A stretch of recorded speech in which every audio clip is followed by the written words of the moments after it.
Hello, everyone, and welcome to Rob's U.S. Market Update Live. Rob holds a weekly U.S. market update, and this time we're featuring it live. So welcome to everyone viewing on the live streaming services.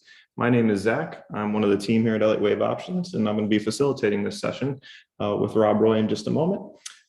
Do need to cover off a few important details before we get there, but in just a few moments, we'll get to the good stuff.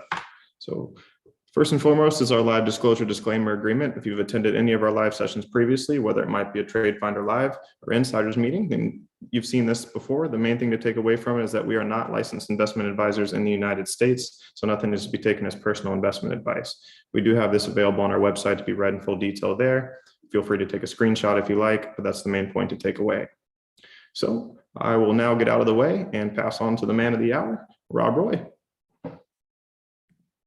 Hi, everybody, and welcome to this special U.S. market update live, as Zach said. And as you can see from the screen in the background, if you've watched any of our videos, you can notice the background that I am up in the mountains for the holiday weekend, which gives me a moment to remind you that Monday is a holiday in the markets to celebrate Memorial Day. So we thought we'd do something fun. It's late on a Friday evening. Hopefully everybody is home from dinner, whatever, and you're set up for an enjoyable holiday weekend with your family, friends, and relatives. And so we thought we'd just have a little fun with this. Some of you have referred to me as Trader Chuck. So I just want to let everybody know while we're here live that I always appreciate and am flattered by the comparisons to Chuck Norris. And believe it or not, I have been asked if I knew I looked like Chuck Norris, even though I wasn't wearing a hat. So it's not just the hat. But anyway, welcome to everybody. The big news this week is bounce confirmed. And last week's update, we gave you option A and option B. I'm going to talk about that in just a moment. But before I do, I want to give you the news that created this bit of a bounce here in the markets that occurred from last Friday, which was basically at the low there at 380 when we kind of confirmed the bear market, touched bear market territory, and then bounced. But the Federal Reserve released their minutes of their last Fed meeting, and it was just a little bit more hawkish than people had taken or the market had taken from the last actual meeting and press conference that Chairman Powell had. And so the market seemed to like the fact that they were a little bit more hawkish. I think a lot of that is noise. I really think that the market was ready for a bounce. We had talked about this. And if we go through and look at the markets with where we were last week, so this is exactly where we were when we did this live stream last week. And we talked about this Tuesday night's Trade Finder as well. And by the way, if you haven't attended a Trade Finder before, it's very similar to what we're doing right now. It's a little bit more involved. And then we do a Q&A at the end. I will take some questions tonight if you're there and would like to ask some questions. So you're going to get a good flavor of what Trade Finder is like. I believe Zach will put the link in the chat box there. So every Tuesday night, we talk the markets, we look for trade ideas, and we do a live Q&A. So if you haven't attended a Trade Finder Live, love to have you. It's a great session and a lot of really good questions that come in throughout the course. So again, welcome tonight. But as we go back and look at where we were last week, when I gave you the opportunity to pick option A or option B, the only question in my mind was, when are we going to bounce? We're going to get a bounce. And the question was, do we bounce first and come up here and create this wave 4? So we would bounce up towards this 420 level, which happens to coincide right around where that wave 4 projection is. Just a note for those of you that may be new viewing, this is not saying that we're in a wave 4. This is a projection that if we're in a wave 4, that's where we could find support. And isn't it interesting that it's right around, or excuse me, resistance? Isn't it interesting that it's right around where the 420 level is of resistance in the market, in addition to the Elliott wave pattern? So option A was that we bounce now, and then we go down and make the new wave 5 low. And as we go through the rest of the markets, you're going to see a pretty similar theme as we talk about them. And I think the markets kind of make sense right now. But I'll cover off more of that as we go through the markets. Now, option B was that we continue down in this wave 3, come down approximately where this wave 5 is, because the algorithm, the Elliott wave algorithm, algorithm has identified that as an area of support. And then we would bounce to a lower wave 4 target and then head to an even lower wave 5. But clearly, as we look at right now, this scenario A is underway, that we are bouncing. And one of the other things that I've noted in the past couple of recordings, and let me go back here to the last week, and you can see the separation here between the 10 and the 50-day moving average. And I said, one thing that we know, don't know for sure whether we bounce now or bounce later, but that gap will get closed between the 10 and the 50-day moving average. And that's underway now. As you can see, the 10-day moving average is curling up. The 10-day is that lime green line, and the 50-day is the royal blue line. So we're moving back to the upside, and a clear sign of the fact that this is nothing more than an oversold bounce is when we look at volume. So you look at the volume there, and if I can say anything to those of you that may be newer in the trading world, whatever technical trading system you use, we're big believers in LA Wave options. We have all the AI data to prove that it is a viable and system that works extremely well, or I wouldn't use it. Been trading options for 25 years. I'm going to use what I think is the most accurate, and we have AI data, as I said, to back that up. But regardless of the technical trading system that you utilize, price to volume action will always matter. And I hope that whatever technical trading system you're utilizing, you have that included. And note that with this rally, we've been below average on volume, even today, going into a holiday weekend. I thought the close was going to be quite interesting today to see if there was any position squaring, if the rally backed off a bit into the close. It didn't, it ran up into it. But even with that, you can see that volume has significantly dropped off as the market has moved to the upside. That's divergence, and that's again showing us that this is just an oversold bounce. And what happens when we get to 420? I really like the look of this chart. I'm going to take this off because I think from a sentiment standpoint, this makes a lot of sense as well. So can you imagine what's going to be all over the financial networks when the market bounces, it gets above that resistance level at 420, if indeed it does next week, and we label that wave 4, everybody's going to say, okay, the market bounced, we've got above that major resistance level and all clear, the bottom is in. I don't think so. I don't think that's the way things are going to play out. We'll see. The market's going to do what the market's going to do. We'll be here to report it to you. But when you look at things like when the old days, when things would make the newspapers and the magazines, like gold is flying or whatever, by the time it got there, that was the time when things were getting ready to reverse. So if we start to get the financial networks saying that the markets are breaking above resistance, is the bottom in, the bottom's likely in, et cetera, probably can count on the fact that the bottom probably isn't in at that point in time.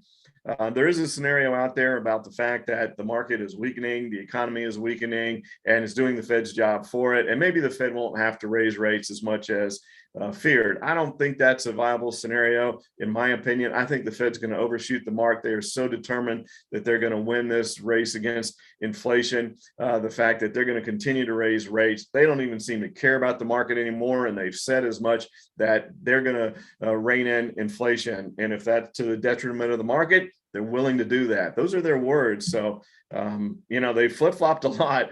I call this Fed the fish out of water Fed because they flip-flop so much. But we'll see how that plays out. But I think that that's a viable scenario. But I also think it makes a lot of sense from a sentiment standpoint. You start getting all the headlines of we've broken back above resistance. And that's when we need to start worrying about when are we going to make that next leg down and hit that wave 5. And then you look at the bond market, TNX. As you know, we look at the 10-year a lot. Notice that rates have come down. So money is not flying out of the bond market and moving into the equities market. It's not happening. If it did, then rates would have spurted back to the upside, but they haven't. They're just backing off a little bit from a pretty incredible and fairly vertical run that rates have made. So this is just a standard corrective move here and a fairly vertical run in rates.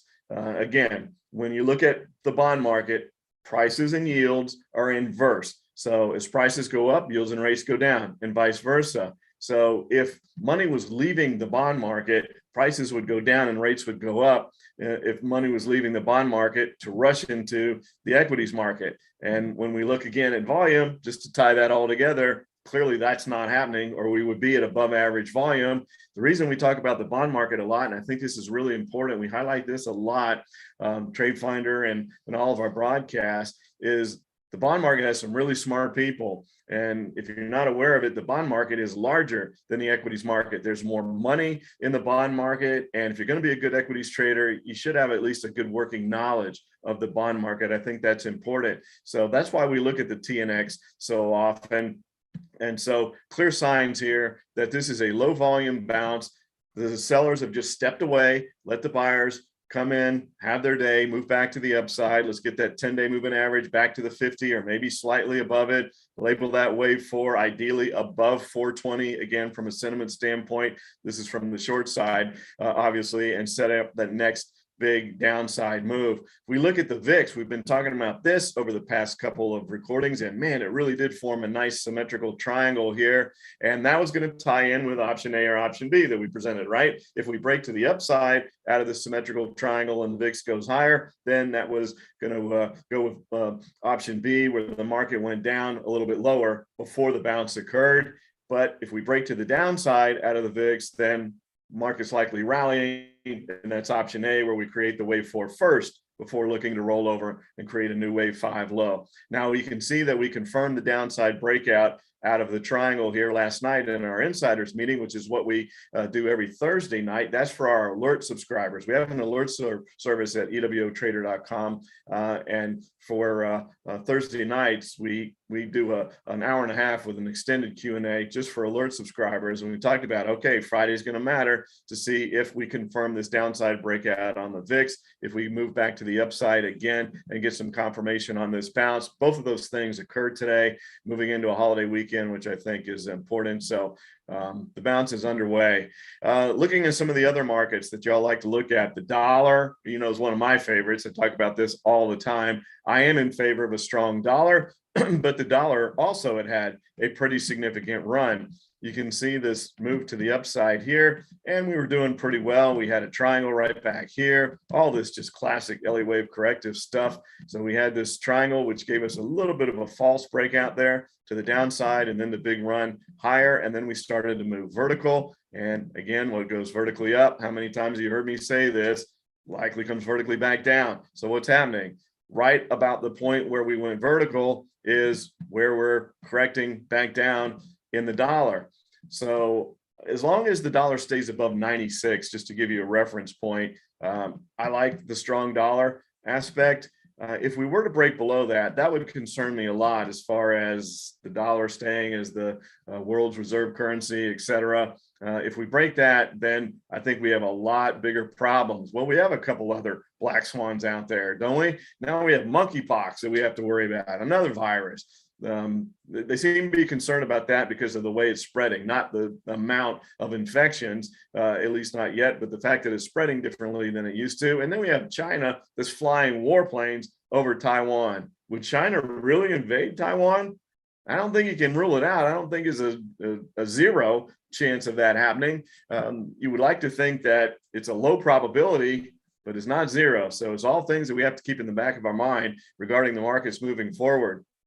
So I think the dollar probably finds a little bit of support in here. What's been a little disappointing is with the dollar backing off, thought maybe we might get a little bit more of a bid in gold. You can see that we had some bid. We were able to get above 170, which was an area of resistance. We'd broken below that. And then 175 is the next level. It's not a super strong level of resistance, but it's been enough to hold gold down. So even with the dollar weakening, without a strong bid in gold, that's been the one surprise to me. I think all the other correlations in the markets between the bond market, the equities market, price of volume action, the VIX, all those things all seem to be lining up. They all seem to be making a lot of sense. This is the one outlier here that I feel like, why isn't gold or the metals getting a bit stronger of a bid? Well, what about Bitcoin? So let's take a look at Bitcoin. And then you can see Bitcoin here with this little triangle that we've commented on. Look at that move today. It tried to break to the downside out of that little triangle and then said, psych, we're not really going to break to the downside. And we came right back up into the very point of the triangle. I've been pretty impressed that with the weakness in the equities market, that Bitcoin has been able to hold that 28,000 level but for how long? Something's getting ready to happen with that triangle. Could we break to the upside with a continued bounce in the equities market? Label a wave 4 a little bit higher, say right here at 36,000, which again would make a lot of sense. It goes right through the projection of the wave 4 and is also at a major point of resistance there, 36,000 on Bitcoin. So do we do that and then break down to below 28,000, or does the market turn around and break lower? There is a little bit more of an, you know how I feel about triangles. You give them, I know there's a lot of education out there that says an ascending triangle is going to break to the upside, a descending triangle is going to break to the downside, a symmetrical, you don't know. My viewpoint is, and I've done an awful lot of work and created a unique triangle to take advantage of triangles, is it doesn't matter what the formation of the triangle is. They're all consolidating patterns and any of them can break in either direction. But when you look at this one, it is a symmetrical triangle. So do we break to the downside? But the fact that we had a false breakout lower there, came down and hit 28,000 and rebounded all the way up to the point of the triangle, I think kind of tilts the scale a little bit to the fact that maybe it is a little bit more likely that we break to the upside out of Bitcoin and go up maybe and test that 36,000 level, label that wave 4 before a potential rollover. What could be the catalyst for a continued rollover? It doesn't really have to have one at this point, I don't think, but those two black swan things could certainly yield further movement to the downside in the markets. And then we have earnings that are coming out, and you probably saw yesterday that Gap and Old Navy, which with Dollar General and those stocks that seem to benefit the businesses that benefit from lower income type people, they thought that was doing well. But then Old Navy is in that space too, and they disappointed significantly. So there's not a whole lot to be really happy about from the earnings front, I don't think, at this point in time. But anyway, back to Bitcoin. Perhaps we do get this upward bounce, test 36,000, label that wave 4, and then roll over. But there is still the possibility that it's a downside break. Just because we had a false breakout today doesn't guarantee that we break to the upside here, but it does tilt it possibly a little bit more than a just coin toss on which direction we break from there. Looking at our Dow. Now, the Dow was the last market to break its level of support right here at 330. And it's the first market to break back above what was support, so now resistance. It's already getting into the area where we could see a labeling of the wave 4 at some point, maybe in the next couple of trading days. But again, look at this. So the Dow, you could argue, had been the strongest of the markets in the fact that it was the last to break major support. It's now the first to break back above resistance. Those should be signs of strength. But look at the volume, almost non-existent. And going into a holiday to have that low volume on the Dow from a market that some could have considered a market leader, that's not what you want to see as far as the potential for a continued move lower there. Let's look at the Qs. I know everybody wants to look at the Qs. Pretty nice bounce to the upside. The negative here is that we did extend that wave 5 past 100%. So we went to 105%. But man, what a great Elliott wave pattern it was. We nailed the Qs, or Elliott wave nailed the Qs with a 61.8% fib wave 4 corrective move, which yields 100% wave 5 extension. Then you look to see if it's going to go a little bit further. And since it did, note that the rule of a 5 retracing to a previous 4 goes out the window. When you extend past 100% on the wave 5, you're only looking for a 61.8% corrective move. So again, here we could break back above. Now 320 is the level to watch on the Qs. That's where the major resistance would be. So again, we could bounce back up towards that 61.8% level, getting above 320. Everybody's saying once again that, hey, everything's better. We've got the Dow already above resistance. So we're starting to line these markets up that if they all break above resistance, you can picture it. I think you can. The financial network's all saying that, hey, every market has broken back above resistance and perhaps the bottom is in. Be real careful on that. Don't necessarily think that that's exactly what's going to happen. So here's the separation on the Qs, still pretty significant, even with this move back to the upside here.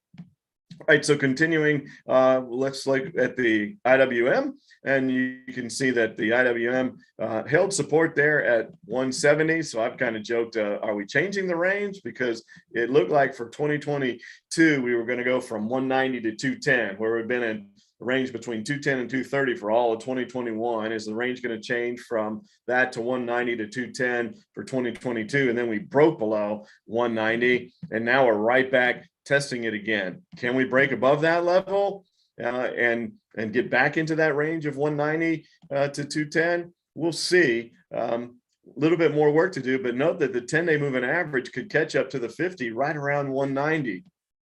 But again, small caps break above 190. Market saying, hey, small caps are leading. They're breaking above resistance. You can see the theme that I'm talking about here as far as what could play out on all the financial networks. Now let's look at Australia, the Aussie market. Look at that big move to the upside. We look at the EWA because it's more tradable, it's more liquid. Some of you like the XJO, but we look at the EWA with the Elliott wave pattern here. And a big important move today, or over the last couple of trading days, is that we broke above 24. So definite solidification or confirmation of breaking above 24, but we're already at the next point of resistance in the Aussie market. It wasn't that long ago that we were back over here looking at, can Australia break to new all-time highs? And they have all the resources, et cetera, helping them in this current market. You're aware of all that. But then we fell. But a nice doji here on almost an island reversal type move. Usually you get more than one bar on an island reversal, but you have one bar that's a basically perfect doji there, and we reverse and move back up. So getting above 24, confirming that, already testing 25.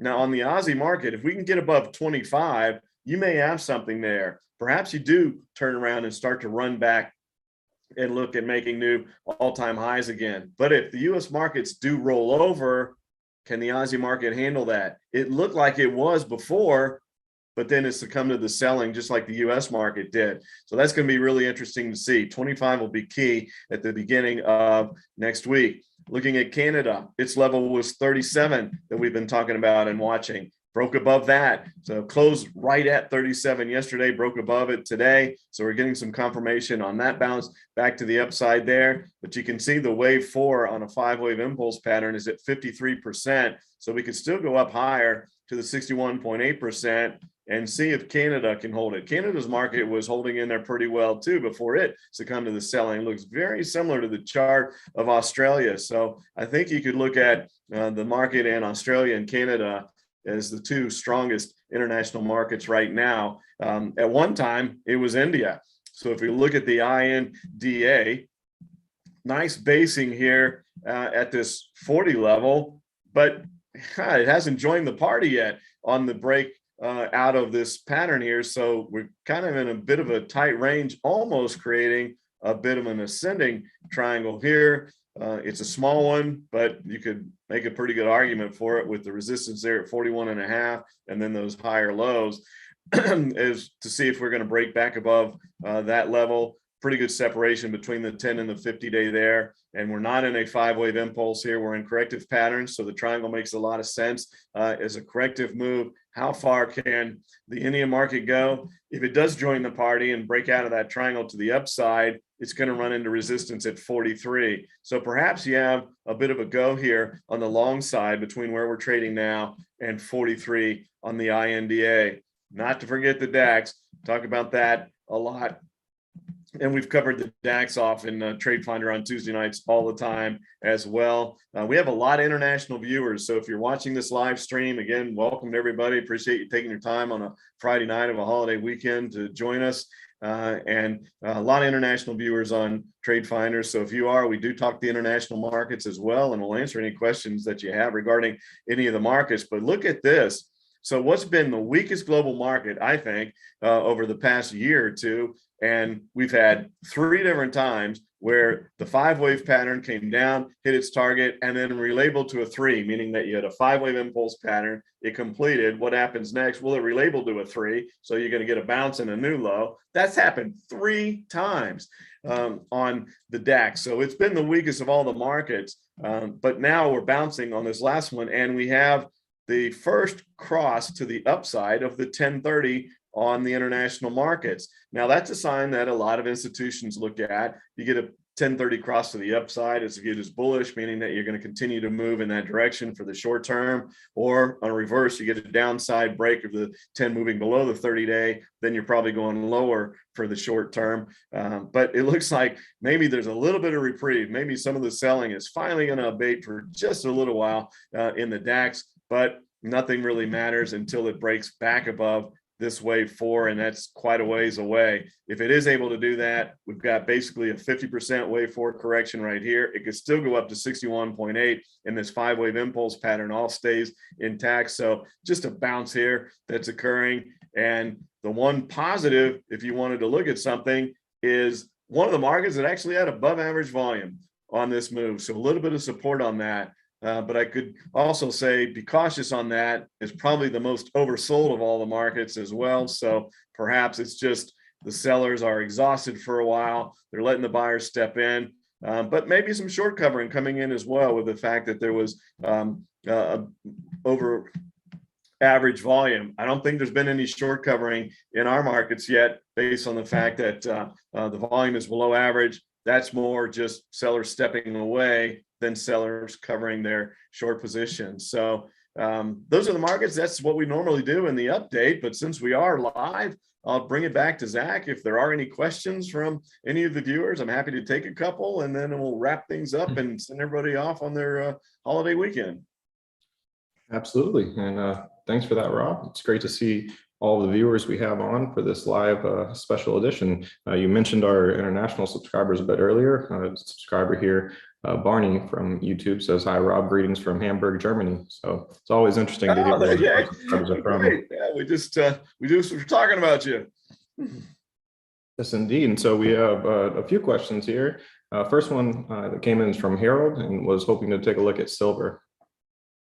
Okay, so we did a brief look at gold. I had a feeling that maybe somebody would want to look at silver as well. So let's go ahead and let's look at the SLV. We do have an alert out on the SIL for our alert subscribers, but let's look at the SLV.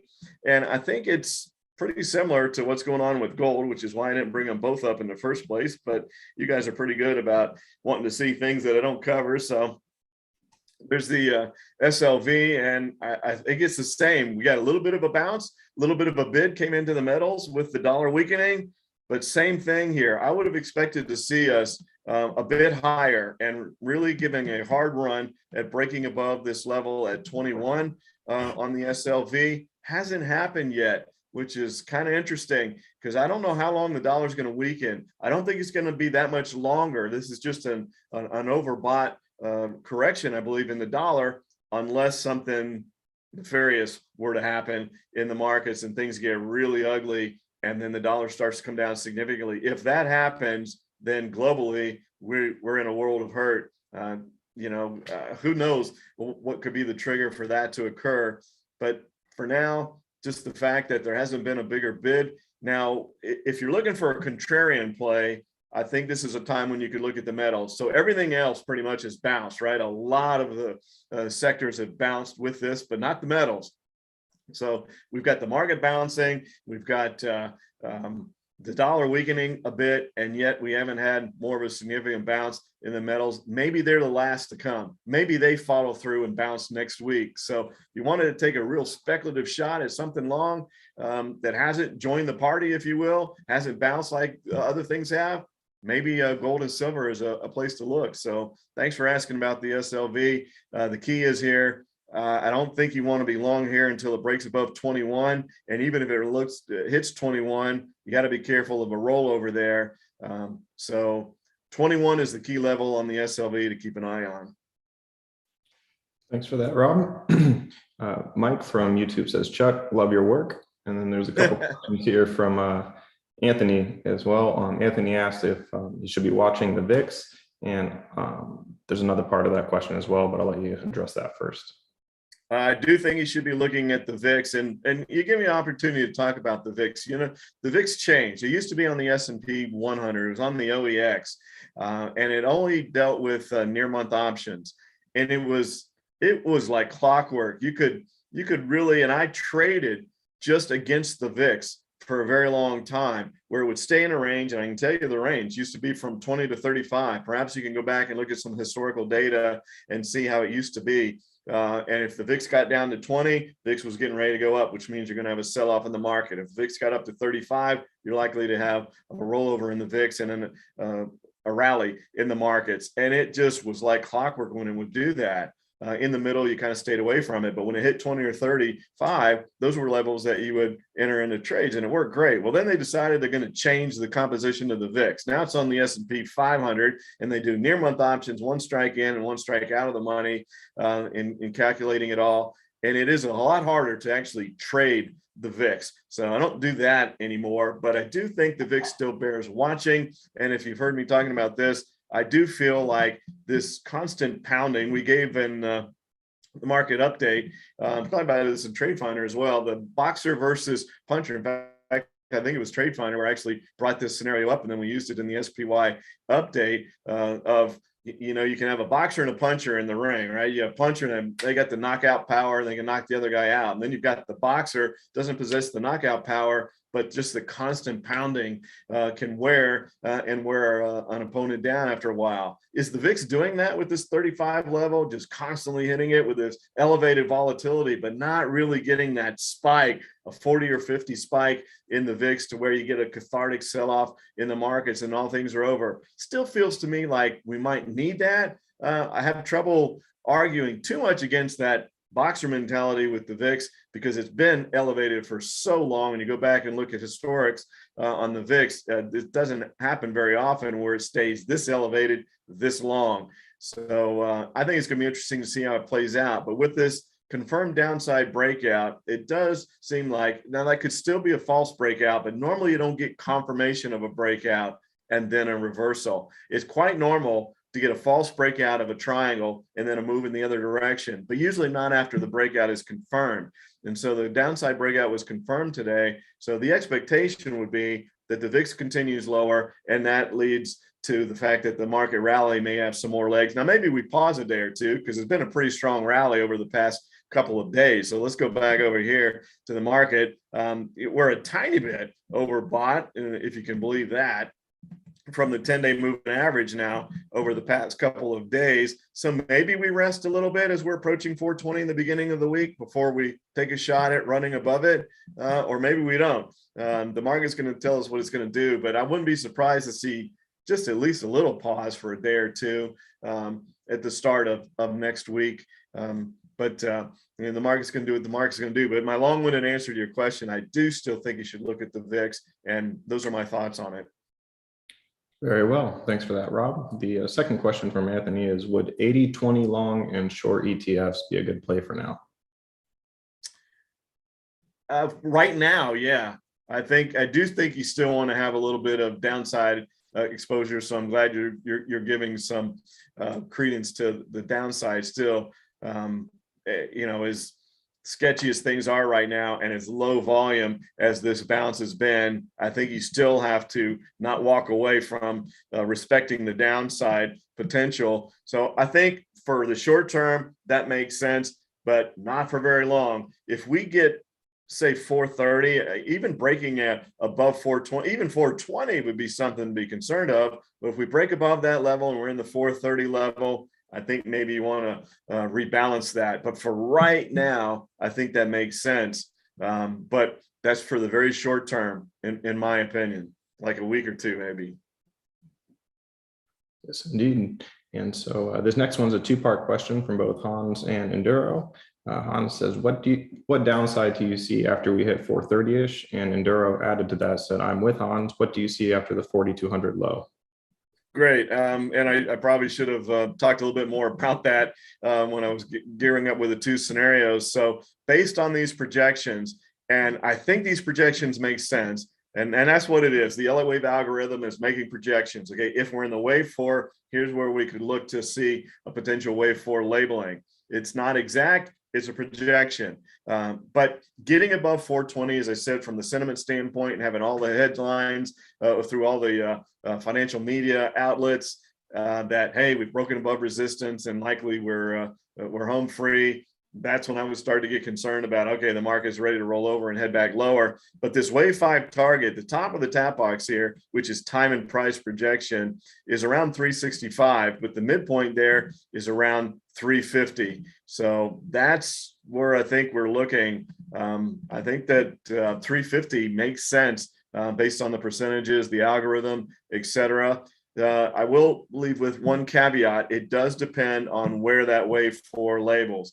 So if it does move a bit higher than 430, then we're going to probably raise up that wave 5 low target. But it's not that much below where the low was at 380, right? It's not that significantly lower. So unless we have a 4 label significantly higher than 430, I think in the 350 to 360 range is where the market might try to find a bit of a bottom. I still think that it'll probably be a really ugly day with a big spike in the VIX where everybody said, I've had enough. You know, we had this bounce. Everybody said it's all clear. All the markets got above resistance. And then we roll over again and we're selling again. I'm done with the markets. That's the kind of scenario. That's the kind of sentiment, volatility that tends to put real and lasting bottoms in. Very well. Thanks for that, Rob. And so I have another question here for you, but just wanted to check in with you and see where we're at time-wise. As always, I'm happy to stay on as long as you'd like to take the question. Yeah, let's go ahead and do one more, and then we'll send everybody off. I know it's already late on a Friday evening, and I appreciate everybody taking their time to view on a Friday night.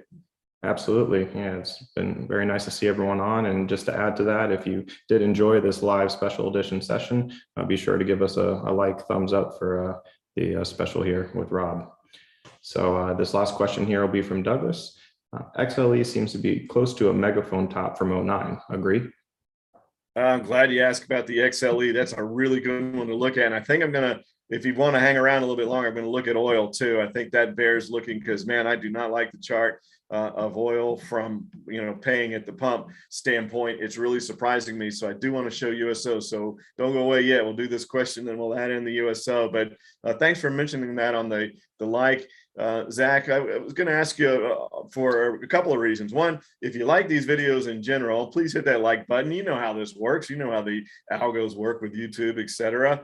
It's helpful, and we very much appreciate when you hit that like button or hit subscribe, and you'll be notified when an event like this, out of the blue, occurs. So we'd love to have you as consistent watchers. But if you do appreciate these, we appreciate hitting that like. And I'd also like to know, especially for tonight, did you like this? Did you like doing having this done live rather than just as the actual recording normally? So I'm curious on both those fronts. So please hit that like button. Let us know what you think of this. So on the XLE, what was the question about the XLE, Zach? Do you remember that? I can look at the chart here, and we're breaking above 80, which was really important. And here we go here's an ascending triangle that broke above it. Now we're a little bit overbought on the XLE right now. You can see there's the 10-day moving average, and there's where we close. So we're a little bit overbought. I had mentioned before that if we were going to break above 90, it was hard to imagine the XLE not going to 100. It's kind of, I used to use the Star Trek analogy, the tractor beam, right? Those big round numbers like 100 tend to act as a tractor beam and just draw a stock right to them. So as you start to approach like a 92, 93, 4, 5 level, those a high percentage of the time just end up at 100. They just go there because they're that close. We're starting to move a little vertical on this break of this ascending triangle that we had in the XLE. Let's look at some volume to see if there's any volume commitment, and there's not. So that's a concern, and the fact that there's not really a lot of volume there either. So I would be nervous on this kind of vertical move. Perhaps we pull back. Perhaps we even need to come down and test around 85 or even test the breakout from 80. But we're at a 97% extension there on the wave 5. So we're going to have to move past 100 to get to 100.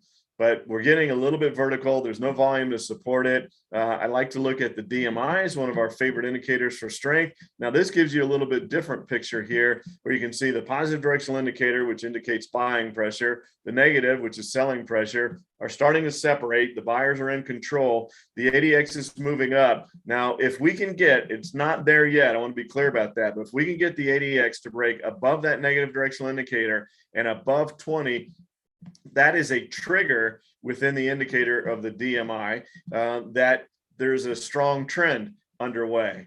So if that were to happen, then I think there's your support. Maybe volume kicks in after that, because a lot of impulse moves start on lower volume and then volume kicks in. It doesn't always have to be big volume, especially when you have a triangle. Sometimes it's kind of like you're just peeking around the corner and saying, hey, can we keep going in this direction? And the answer is yes, and the volume comes in. But as I mentioned, I wanted to show you USO. So if we take a look at oil here, this is, I had given you a scenario where possibly oil could surprise everybody and break to the downside. Doesn't look like that's happening. In fact, we got a bit of a confirmation to the upside today. You don't want to see this, right? I mean, with what we're paying at the gas pump now, to think that oil could continue to break out, that's a pretty decent ascending triangle there. It's pretty good size. That means that USO is probably going to 100 if it fulfills what normally happens out of a triangle, which is the percentage breakout of the mouth of the triangle. In other words, in the triangle, you take the high to the low, what's that price range, and then you look at for 80% of that move.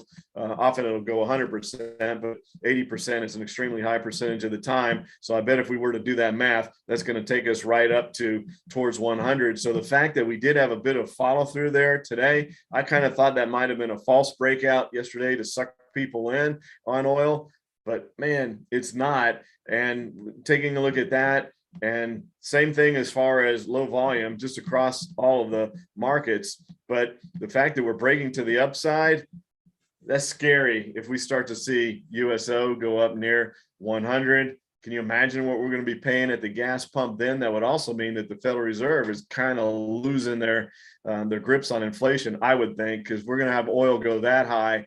That's not going to be much of a rollover on inflation, with the fact that food and energy are such a big part of the inflation indicators. So I did want to share that with you. So thank you for the question on the XLE, which led me into the USO. And I'll go ahead and wrap things up tonight. I don't want to take you away too much. We do really very much appreciate your time. Thanks for watching these videos. Thanks for watching this one live. Your time is extremely valuable. It's the most valuable asset we all have. We appreciate it when you donate some of it to us, and we in turn try to make that a very informative and educational use of your time. Thanks.